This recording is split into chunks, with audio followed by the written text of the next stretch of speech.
여러분들이 그 소공동체 봉사자로 여기 교육받으러 오신 거죠? 네, 제가 제대로 알고 있는 거죠? 예. 봉사자 하면 사실은 참 골치 아픕니다.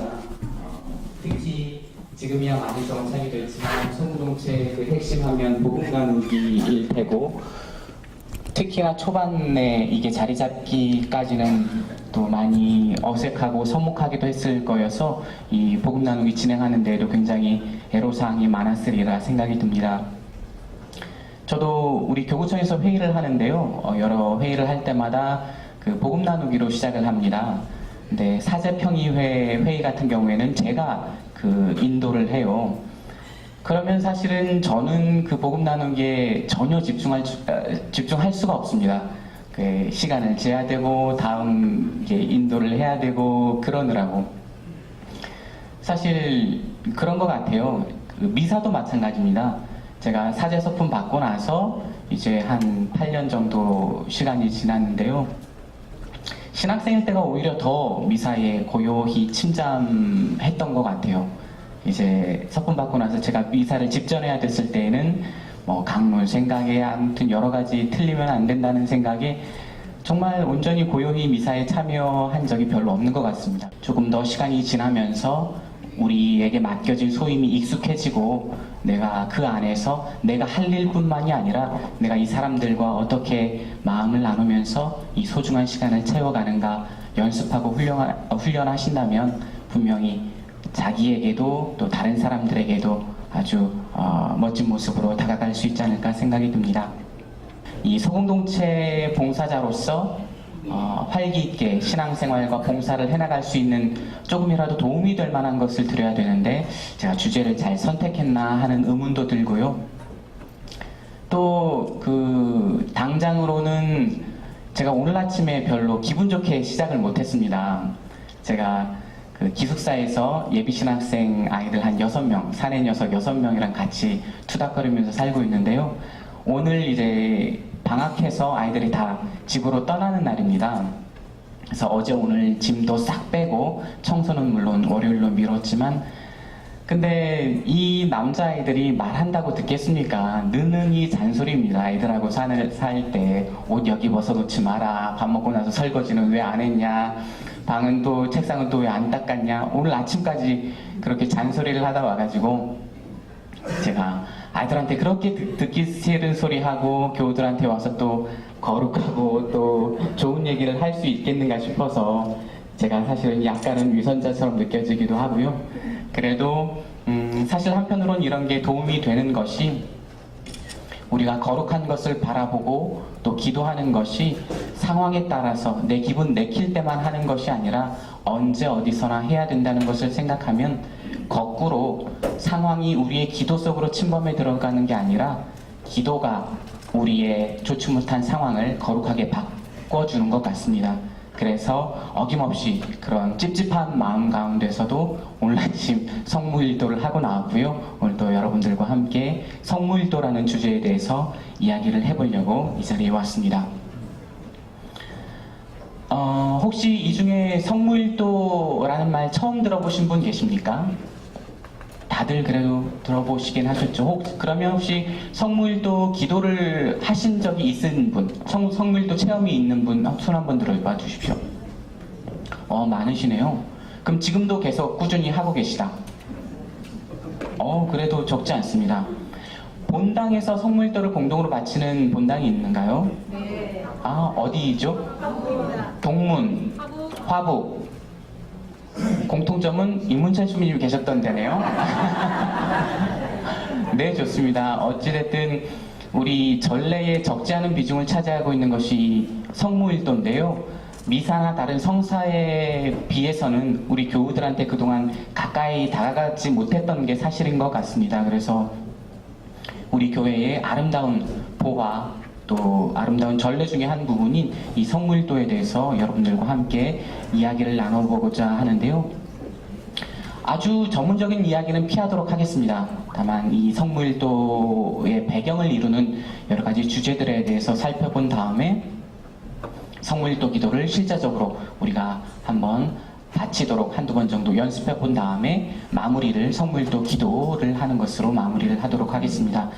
그래서 오늘 점심은 한 12시 반 정도에 드셔도 되죠? 네. 네? 12시에 볼게요. 12시에 마신. 왜냐하면 밥 먹은 다음에 강의 시간을 최대한 줄이기 위해서. 예, 밥 먹은 다음에는 정말 제가 경험해봐서 아는데 정말 힘듭니다. 그래서 조금이라도 밥 먹은 후의 시간을 줄이고자 한 30분만 더 오전 동안에 강의를 하고 진행을 하도록 하겠습니다.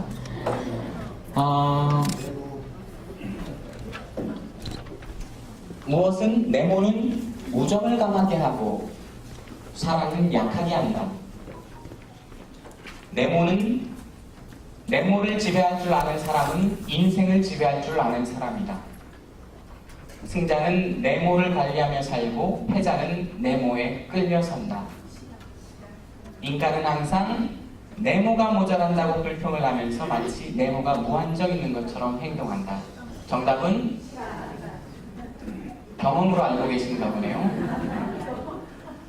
첫 번째 문장, 첫 번째 격언이라고 할까요? 시간은 우정을 강하게 하고 사랑은 약하게 한다. 공감하십니까? 아니요, 공감 안 돼요. 네, 충분히 그럴 수도 있습니다. 시편에 보면 이런 구절이 있어요. 원수가 나를 쳐들어왔더라면 이해했을 것을, 그러나 내 동배, 내 친구, 즐겁게 사귀던 너였도다. 나를 배신한 것은. 그래서 그 아픔이 더 크도다. 시간이 쌓여서 옛날 흔히 하는 말로 술과 친구는 오래 먹을수록 좋다. 이런 말들도 있죠. 그런데 그러한 우정조차도 한번 깨지면 사람을 정말로 더 아프게 하는 것이 사실입니다. 우정도 시간 앞에서 단번에 허물어질 수도 있고 반면에 사랑이 드물기는 하지만 오래갈 수도 있는 것 같습니다. 두 번째와 세 번째는 조금 비슷한 의미인 것 같아요. 시간을 지배한다. 시간을 관리한다. 또 시간에 지배당한다. 시간에 끌려산다. 그래서 오늘날 넘쳐나는 것이 시간을 관리할 줄 아는 요령들, 여러 가지 스케줄러들, 플래너들 이런 것들이 많이 우리가 시간과 싸우는 하나의 무기로서 우리에게 권고되는 것이죠. 그리고 마지막으로 저는 여기에 조금 마음이 가더라고요. 인간은 항상 시간이 모자란다고 불평을 하면서 마치 시간이 무한정 있는 것처럼 행동한다. 네. 어떤 것이든 오래된 격언이라서 삶의 지혜를 어느 정도는 반영하고 있는 것 같습니다. 시작을 이렇게 간단한 퀴즈로 해봤는데요. 오늘 우리가 다루게 될 성무일도라는 주제, 옛날에는 성무일도라고 불렀지만 제2차 바티칸 공의 이후에 공식적인 명칭은 시간전례입니다. 하루의 시간 리듬에 따라서, 시간 흐름에 따라서 그때그때마다 바치는 기도, 그리고 시간을 거룩하게 하는 기도라고 해서 시간전례라고 합니다. 그래서 먼저 우리가 성무일도에 대해서 본격적으로 공부하기 전에 시간에 대해서 조금 더 알아봐야 될 것 같습니다. 제가 이 강의를 준비하면서 시간의 다양한 측면들에 대해서 조금 공부를 했었는데요. 먼저 과학에서 말하는 시간이란 무엇인가, 과학 잡지도 보고 물리학 책도 보고 하다가 포기했습니다. 너무 어려워요. 특히나 아인슈타인 이후에 상대성 원리가 한 이후에는 옛날에 뉴턴의 과학처럼 시간이 어떤 절대적인 수치로 우리에게 다가오는 게 아니라 상대적으로 늘어났다 줄어났다, 속도가 굉장히 빨라질 때에는 시간이 느리게 가다가 아닐 때에는 시간이 이렇게 빠르게 가고, 이런 흐름들이 있어서 제가 미처 다 파악하기가 어려웠습니다. 그리고 교우들에게도 굳이 이런 것들이 필요할 거라고는 생각하지 않았어요. 특별히 관심 있는 사람들 외에는. 그 대신에 우리가 시간에 대해서 곰곰이 생각해보고자 할 때는 우리의 현실적인 체험, 그리고 그 밑바탕에 깔려있는 성경의 세계관을 한번 보면 어떨까 싶었습니다. 먼저 코엘렛 3장 1절에서 13절까지의 말씀입니다. 일하는 사람에게 그 애쓴 보람이 무엇이겠는가?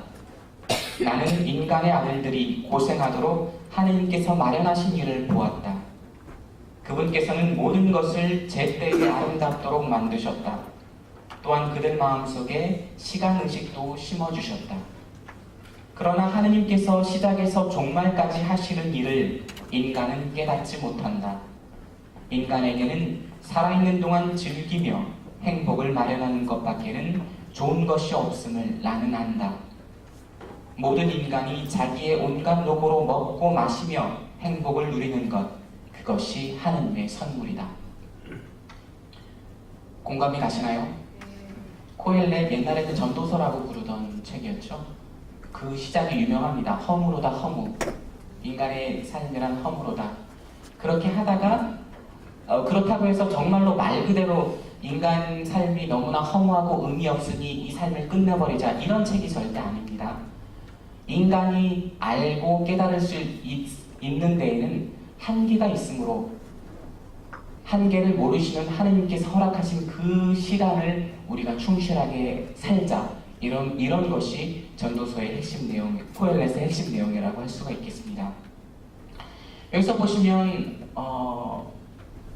믿지 않는 사람들도 보면 합리적이다 싶을 만큼 시간의 태도가 이렇습니다. 간단히 말해서 열심히 일할 땐 일하고 또 즐길 땐 과감하게 즐기자, 이런 것 같아요. 애쓴 보람으로 행복을 우리 삶에 마련하는 것, 그것이 우리 삶의 참된 의미이리라, 뭐 이런 것이겠죠. 그 외의 것들은 우리가 미처 다 알지도 못하고 하느님의 그 신비로운 계획 안에 있으니 하느님께 다 맡겨버리고 우리는 우리가 할 일을 하고 우리가 즐길 수 있는 것은 즐기자, 시간 앞에서 이렇게 태도를 취하는 것 같습니다. 두 번째는, 혹시나 이 말씀들이 잘 보이시나요? 같이 읽어볼 수 있겠습니까? 지혜서의 말씀입니다. 우리의 삶은 짧고 슬프다.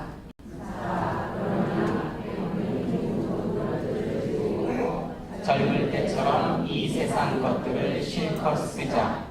값비싼 포도주와 향료로 한껏 취하고 봄철의 꽃 한 송이도 놓치지 말자.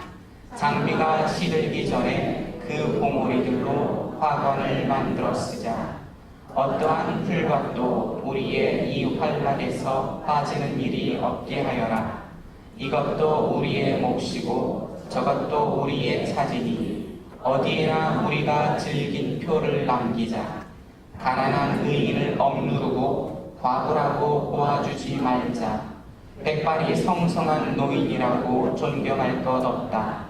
약한 것은 스스로 쓸모없음을 드러내니 우리 힘이 의로움의 척도가 되게 하자. 진정한 쾌락주의자의 면모를 보여주고 있습니다. 성경에 이런 구절이 들어가 있는 게 이상하죠? 이상합니다. 이런 사람이 있다고 나무라는 손가락질입니다. 그래서 이 단락이 여기에 들어오게 됐습니다. 그래서 다른 건 정의, 의로움, 배려, 의무, 도덕, 윤리, 이런 것들은 신경 쓸 필요가 전혀 없다. 1분 1초가 아깝다. 수단과 방법을 가리지 말고 즐기자. 이 계절이 가기 전에, 이때가 가기 전에, 이 목숨이 쓰러지기 전에. 아주 강력한 태도죠. 세 번째입니다. 집회서의 말씀입니다. 이것도 한번 같이 읽어볼까요?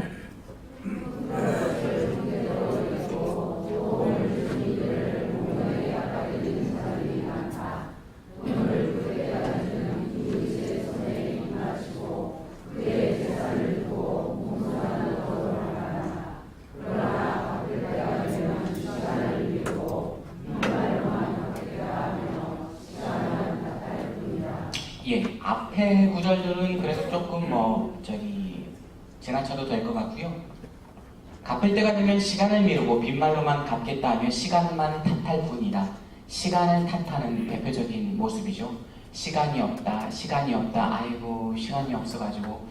이렇게 시간이 없다는 말을 입에 달고 다니는 사람은 아마도 마지막 날 하느님께서 내가 줄이고 배고팠을 때 너는 어디에 있었느냐 할 때조차도 아이고 시간이 없어구나 할 사람인 것 같습니다.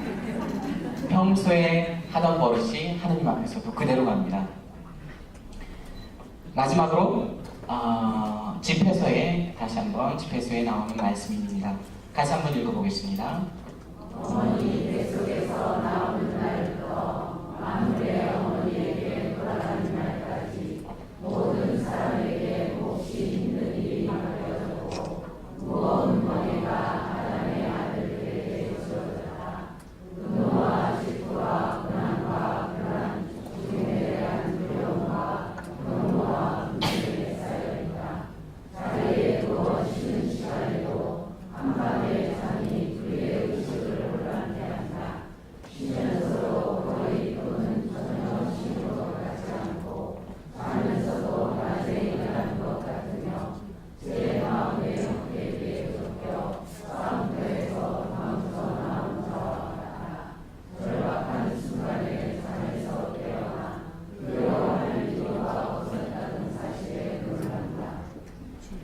듣기만 해도 스트레스가 쌓이는 말씀이죠.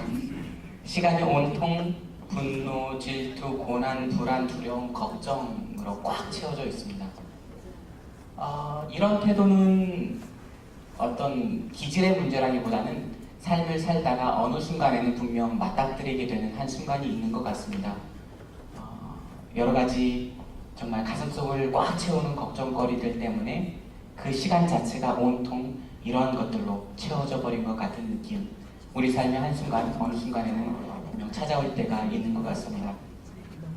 예, 대략 한 이 네 가지 정도,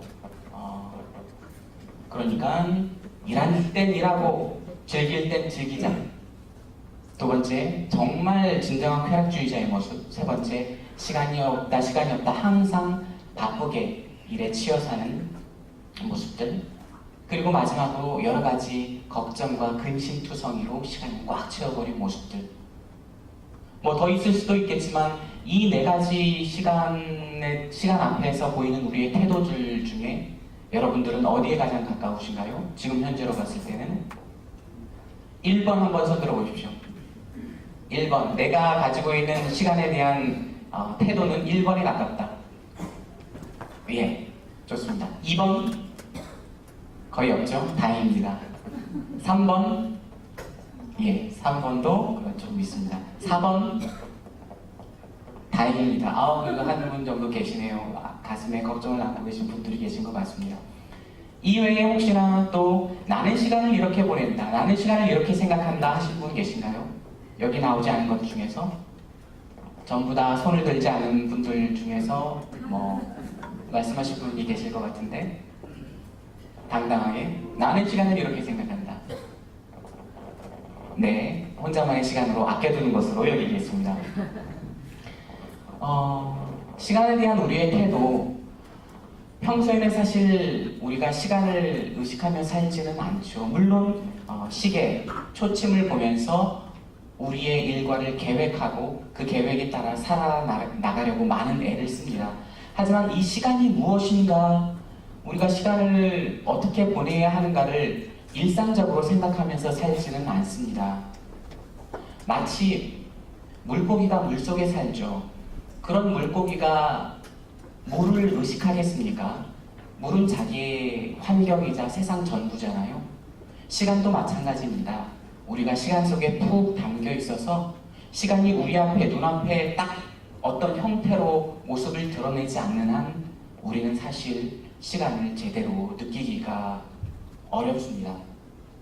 그런데 드물지 않게 가끔 시간이 우리 앞에 모습을 드러내는 때가 있습니다. 어느 순간 문득 눈을 들어보면 시간이 너무 빨리 가버린 느낌, 정말 뭉탱이로 확 지나가 버린 것 같은 느낌. 보통 남자들은 뭐 군대 있을 때도 그런 정말 국방부 시간이 왜 저렇게 느리게 가는지 하는 생각도 들기도 하고, 제가 로마에서 공부할 때에는 그 하루 8시간에서 10시간 정도를 책상 앞에 앉아서 공부를 해야 했는데요. 아침에 일어나서 밥 먹고 기도하고 전례에 참석하고 하루 1시간 운동하는 시간 빼고는 잠들기 전까지 책상 앞에 앉아 있는다고 보면 되겠습니다. 그렇게 규칙적으로 생활을 하다 보니까 한 3년쯤 지나고 나서는 3년이란 시간이 제 인생에서 훌러덩 사라져버린 것 같은 느낌이 들더라고요. 그러니까 문득 삶의 어느 시점에 뒤를 돌아다 보았을 때 내 시간은 어디로 갔지? 시간이 내 앞에 발가벗은 모습을 드러내던가 아니면 완전히 사라져버려서 내 시간은 어디로 갔는가 찾게 되는 그런 때가 분명히 있습니다. 내가 나이 먹었구나 하는 생각이 들 때도 그런 때 중에 하나인 것 같아요. 여러분 언제 내가 나이가 먹었구나, 내가 늙었구나 하는 생각을 하시나요? 언제요? 거울 볼 때. 좋습니다. 크는 아이들 볼 때 좋습니다. 세면대에 허리를 굽혀서 머리 감으려고 하는데 어깨에 손 잘 안 올라갈 때 그런 때도 있죠. 저도 아이들하고 같이 살면서 제가 나이가 많지는 않지만 10대 아이들하고 살다 보니까 와, 나에게도 저 때가 있었는데 하는 생각들이 저절로 들게 되더라고요.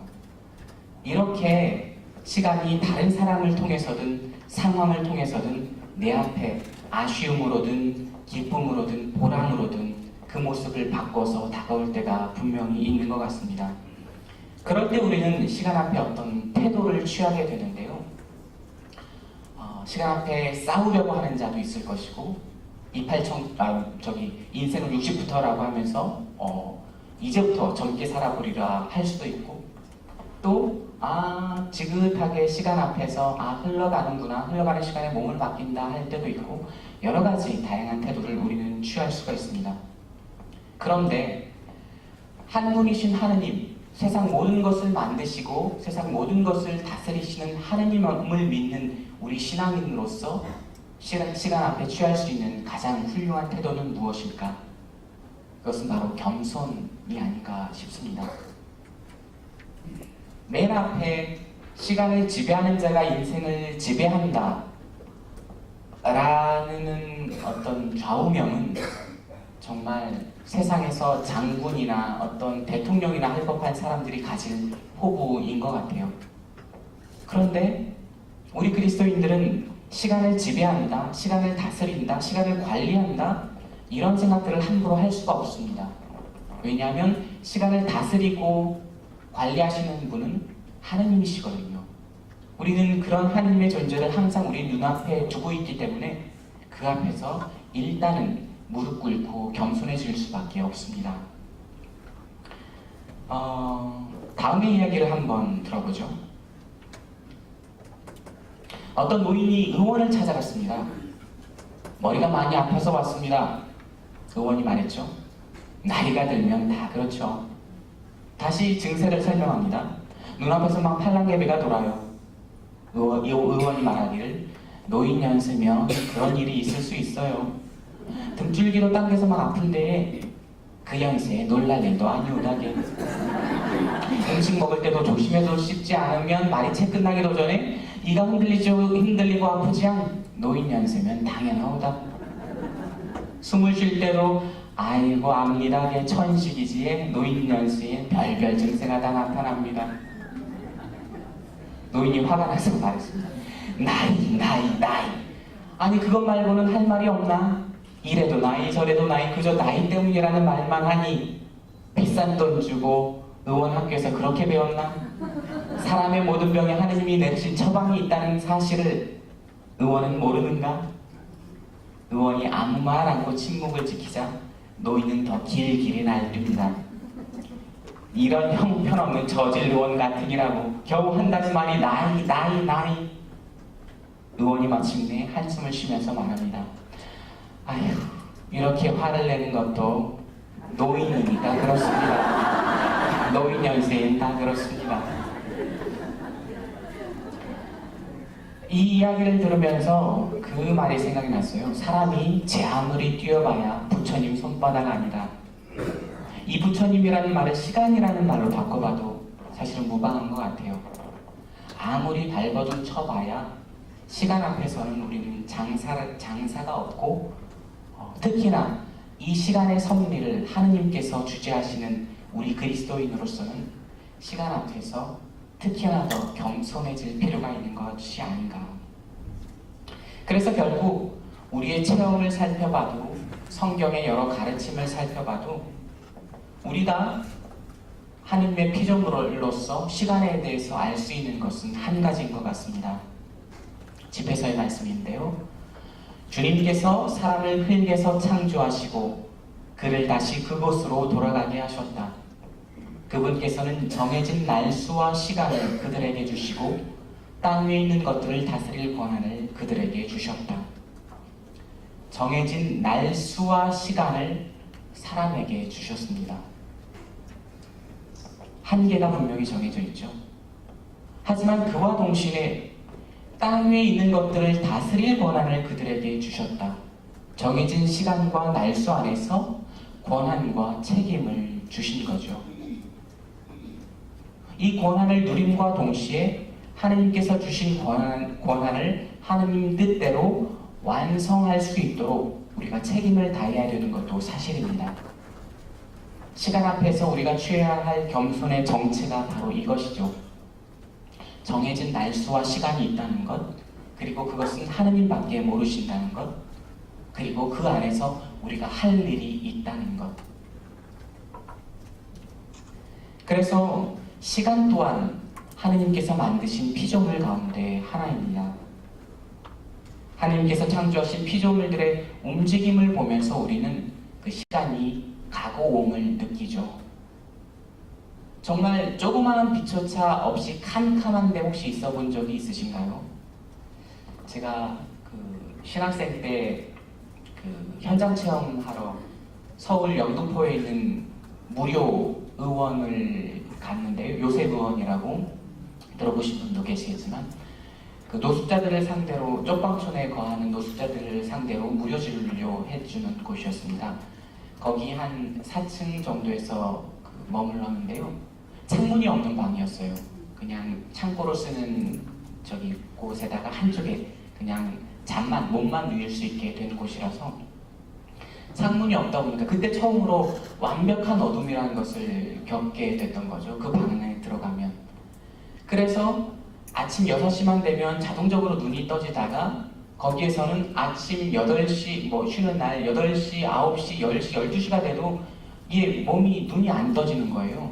눈이 슬쩍 떠졌다가도 다시 이제 감기게 되고. 이게 바로 완벽한 어둠 때문에 빚어지는 우리 생체 리듬의 혼란인 거죠.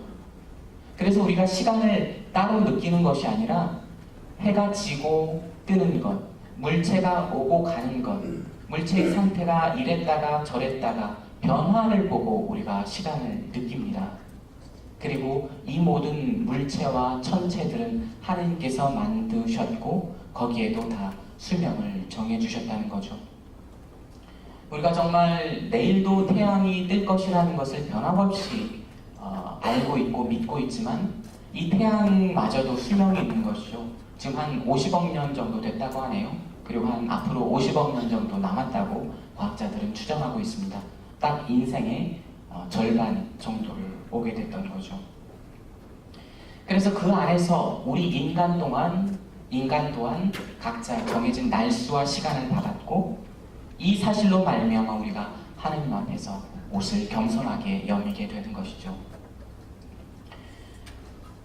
그렇다면 과연 이 정해진 날수와 시간 안에 하느님께로부터 받은 권한을 책임있게 사용하기 위해서, 그러니까 다른 말로 표현하자면 시간을 잘 쓰기 위해서 우리는 어떻게 해야 하는가? 시간을 잘 쓴다는 것이란 과연 무엇인가?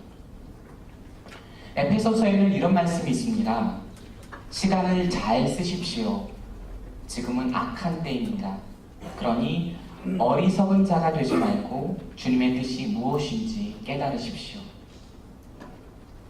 시간을 잘 쓰라고 말하면서 지금 우리가 처해 있는 때가 어떤 때인지를 에베소서는 사도 바울은 말하고 있습니다. 지금은 악한 때라고 하는 거죠. 예수님께서 오셨지만 예수님을 거부한 사람이 있는 때, 예수님을 모르면서도 알려고자 하지 않는 사람들이 있는 때, 그리고 그 사람들이 마치 예수님을 십자가에 못 박을 때 예수님께서 저들을 용서해 주십시오. 저들은 자기가 무슨 일을 하는지 모르고 있습니다. 라고 하셨던 것처럼 자기가 무슨 일을 하는지도 모르는 사람들이 벌이고 있는 악한 일의 결과들이 이 세상에 넘쳐나는 때, 그런 때에 주의 깊게 주님의 뜻이 무엇인지를 깨달으라고 바울 사도는 권고하고 있습니다. 그리고 콜로새서에서 마찬가지 지혜롭게 처신하고 시간을 잘 쓰십시오 라고 말하고 있습니다. 오늘날 현대인은 시간을 잘 쓴다고 하면 계획을 세우는 것을 말하죠. 그래서 여러 가지 무슨 브랜드가 들어간 플래너를 사고 다이어리를 사고, 그게 아니더라도 핸드폰에서 일정 관리를 하고 알람을 맞춰놓고 이런 식의 시간을 관리를 합니다. 하지만 우리 눈으로 보기에는, 우리 믿는 사람의 눈으로 보기에는 그것은 시간을 관리하는 게 아니라 시간에 끌려다니는 것과 같은 인상을 지울 수가 없습니다. 그러면 금방 말씀드렸던 것처럼 시간 앞에서 겸손한 자세로 시간을 잘 쓴다는 것은 무엇인가? 4세기에, 서기 4세기에 요한 크리스토스토모스라는 주교님 한 분이 계셨습니다. 그분께서 남기신 강론 한 편을 들어볼게요.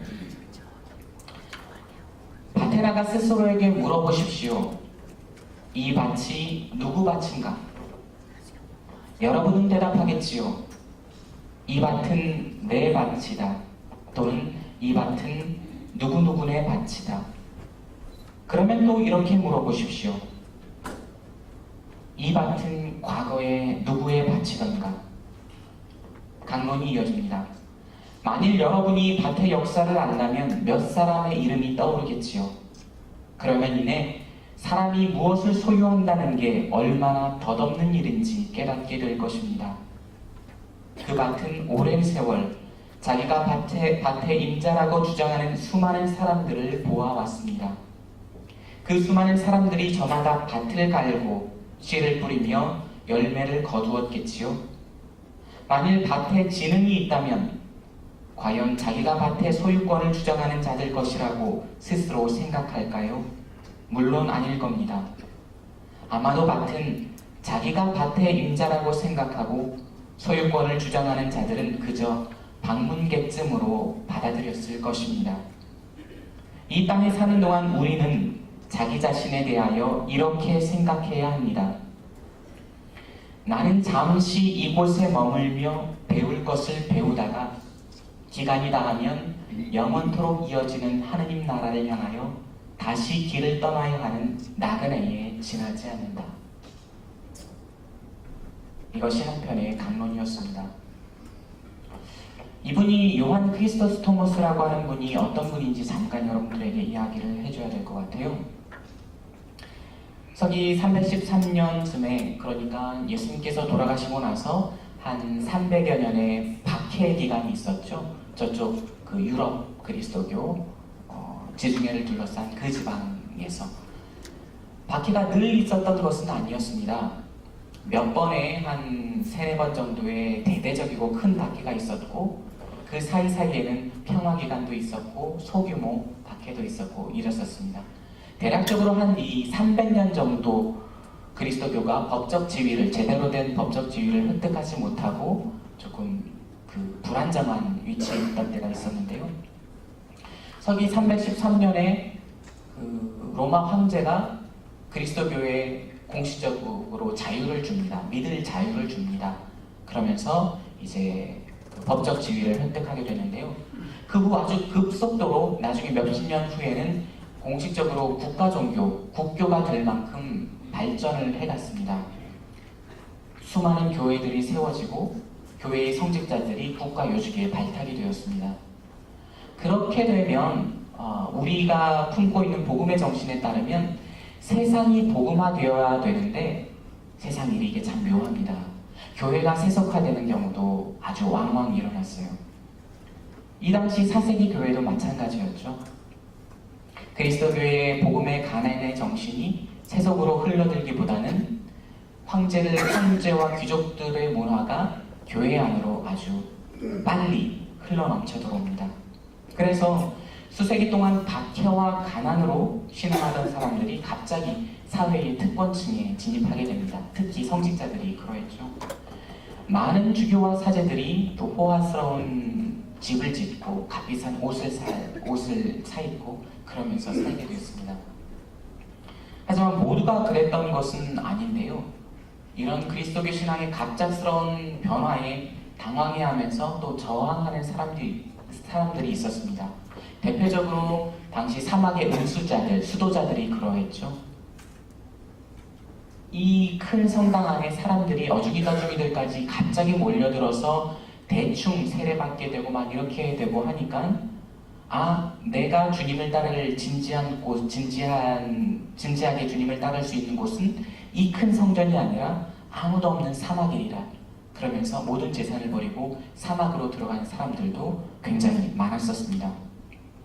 그렇게 시대의 흐름을 거슬러 그리스도교 신앙을 증거하는 사람들이 있었는데요. 그 중에 한 사람이 시리아 출신, 그러니까 최근에는 난민으로 많이 유명해진 나라가 있죠. 지금 제주도에는 예멘이 있지만 한 3, 4년간 아니만 해도 시리아 난민들이 유럽으로 엄청 몰려들면서 많이 이렇게 논란이 됐었습니다. 그 시리아 출신 사람 요한이라는 사람이 있었는데요. 이 사람은 아주 귀족의 자제였습니다. 그러니까 요즘 말로 하자면 아주 금수저 중에 금수저였죠. 부잣집 도련님이었고 사회적 연줄도 빵빵했고 가방끈도 길었습니다. 변호사가 되기 위해서 착실히 엘리트 코스를 밟았고 실력도 따라줬어요. 모든 게 전도 유명한 사람이었습니다. 그런데 그리스도교 신앙을 접하고 세례를 받은 후에 전 재산과 자신의 미래를 버리고 은수생활로, 아까 말씀드렸던 것처럼 은수생활로 접어들게 되죠. 그러다가 이제 사람들 눈에 들게 되고 유명해져서 그 거룩한 생활로 유명해져서 사제 선품을 받게 됩니다. 그렇게 한 10년 정도 이제 사제로서 설교하고 사목하는 생활을 했죠. 옛날에는 오늘날처럼 매일 미사에 강론이 있었던 것은 아니었습니다. 주로 주일, 대축일 뭐 이런 때 강론이 있었는데요. 전해지는 말에 따르면 일주일에 최소한 한 번 2시간이 넘는 설교를 이 요한이라는 사람이 했다고 해요. 그런데 사람들이 지루해하기는커녕 더 들으려 자꾸만 이 사람의 설교를 들으려 모여들었다고 합니다. 왜냐하면 이 사람이 그 당시의 사회적인 모습을 통렬하게 고발하는 정의로운 강론을 굉장히 많이 했었거든요. 그러다가 이제 389년에 당시 동로마 제국의 수도였던 콘스탄티노플, 로마 제국의 수도는 원래는 로마였죠. 그런데 로마가 굉장히 낡고 쇠약해집니다. 이민족들의 침입을 많이 받기도 하고요. 그러면서 황제는 동쪽에 있는 콘스탄티노플, 오늘날의 터키 이스탄불이 있죠. 그쪽으로 수도를 옮깁니다. 그러니까 당시에 전 세계에서 가장 큰 도시라고 할 만하죠. 이 도시에 주교가 늙어서 사망을 하게 됩니다. 그래서 다음 차기 주교를 선출해야 되는데 사람들이 이 요한을 되게 많이들 따르는 거예요. 그런데 당시 황제나 정치 지도자들 입장에서는 어떻겠습니까? 눈에 가시였죠. 이 바른 소리를 하고 정의를 부르짖고 이러니까. 그래서 처음에는 반대했었는데 백성들이 하도 이 사람을 존경하고 따르고 하니까 받아들이지 않을 수가 없었습니다.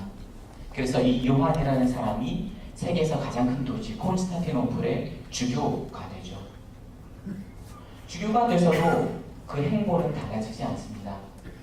학교와 병원, 쉼터의 숫자를 대폭 늘리고 성직자들의 부정부패를 추방하고 거룩한 생활을 본받으라고 계속해서 설교를 했죠.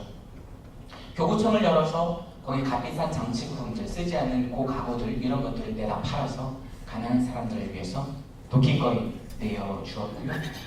짬이 나는 대로 시내 빈민가를 방문하고 도시 시골들도 계속해서 방문하면서 사람들을 가까이서 만나면서 굉장히 그 살기 어려운 시대에 사람들을 아주 사람들에게 힘을 불어넣었습니다. 그리고 주일마다 또 설교를 하면서 탐욕으로 하느님을 모독하는 부자들을 또 굉장히 책망을 해댔죠. 시민들이 이 요한 주교의 설교를 들으려고 구름대처럼 정말 모여들었습니다. 당시 마침 당시 상황도 이민족들은 바깥에서 이 로마 제국을 쳐들어오려고 항상 호시탐탐 노리고 있는 상황이었고 국내 정치 질서도 자꾸만 불안정해져 갔죠. 그러니까 시민들은 자기 편을 들어주고 자기들의 사정을 알아주는 이 요한 주교 옆으로 많이들 몰려들었고 황제는 위기감을 느끼게 됩니다. 그리고 황제 편에 섰던 성직자들 역시 탐탁치 않은 눈길로 이 주교를 쳐다보게 되죠. 그러면서 급하게 이제 주교 회의를 열어서 이 요한 주교가 설교를 하지 못하도록 의결을 내려버립니다. 그러니까 주교님들이 당시의 주교님들이 황제의 후원을 등에 업고서 세계에서 가장 큰 도시의 주교, 으뜸 주교라고 할 만한 사람의 입에 재갈을 물려버린 것이죠. 그러면서 설교를 계속하면 유배시켜버리겠다고 위협을 합니다. 그래도 이 요한 주교는 굴하지 않고 자기의 길을 꿋꿋이 걸어갔죠. 그러다가 부활 성야 미사를 거행하던 도중에 황제의 군사들에 의해서 잡혀갑니다. 그리고 작은 마을에 유배됐다가 시민들이 하도 거세게 항의를 해대니까 더 멀리 저쪽 변방으로 유배를 보내게 되고 넝마만을 입고 걸어서 그 먼 길을 가던 중에 60세의 나이로 이 요한 주교는 생을 마감하게 되죠. 마지막에 남긴 유언도 모든 것으로 인해 하나님께 영광을 이라는 유언만을 남겼습니다. 이 요한 주교가 죽자 사람들은 이 요한 주교에게 별명을 붙여줬어요. 그것이 바로 크리소스토무스였습니다. 우리말로 하자면 황금의 입을 지닌 사람. 그 설교가 너무나 아름답고 너무나 훌륭하고 너무나 우리 살갗의 피부에 와닿고 너무나 아름답고 훌륭한 사회의 비전을 보여주었기 때문에 하느님을 보여주었기 때문에 그래서 그 세례명 중에 요한 금구라는 세례명이 있죠.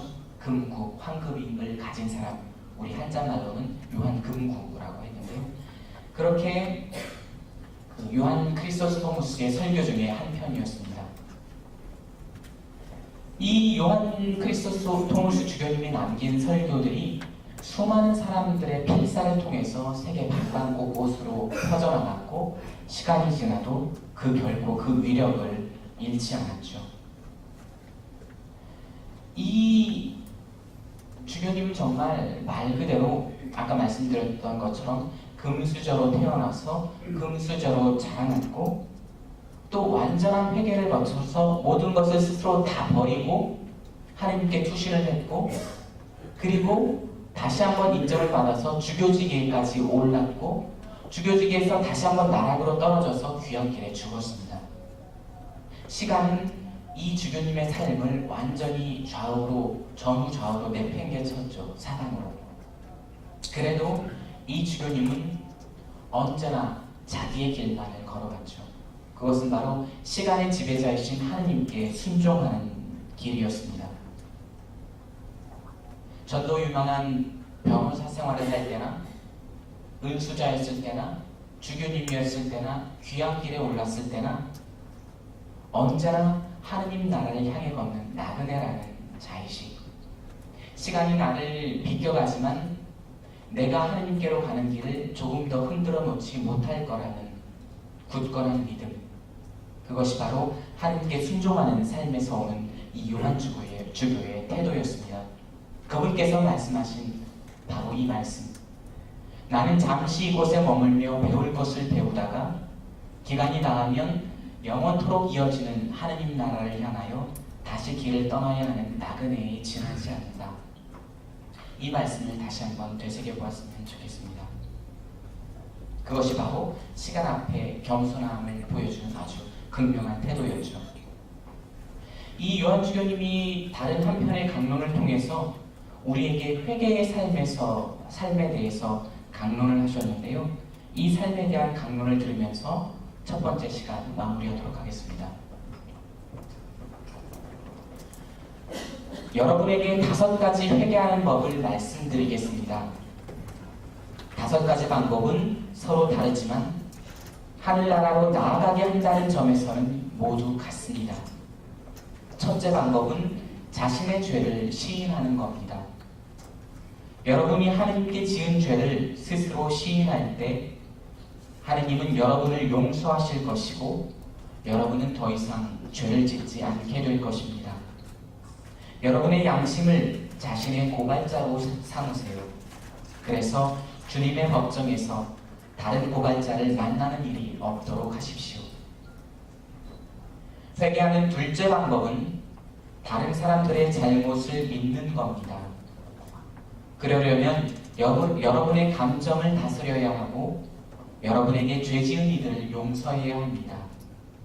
여러분이 그들을 용서하면 주님도 여러분을 용서하시겠지요. 회개하는 셋째 방법은 기도하는 것입니다.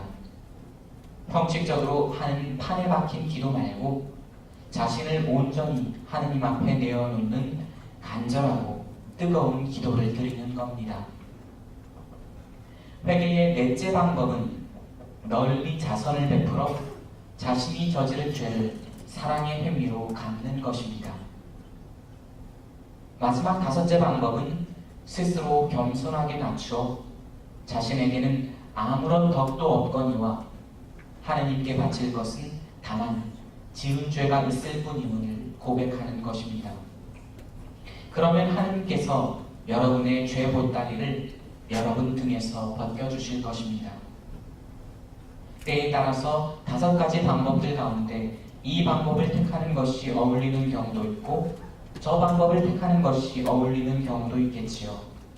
그러나 어느 것이든 반드시 하나를 택하여 날마다 회개의 길을 걸어야 한다는 사실만은 분명히 알아두시기 바랍니다. 예, 10분 쉬었다가 계속하겠습니다.